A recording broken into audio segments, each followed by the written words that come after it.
1มาแล้วผมตั้งใจจะสลายกระเป๋าเสียลมบอลเรามีอะไรแบ่งกับน้องๆหรือเปล่าเนี่ยผมว่าต้องให้ FA สอบสวน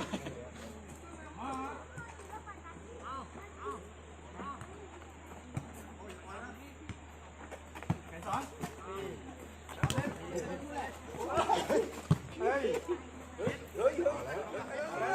ร้อยละ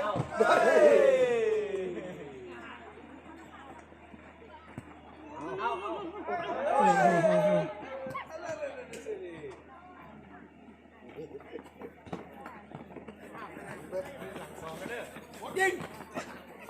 พอได้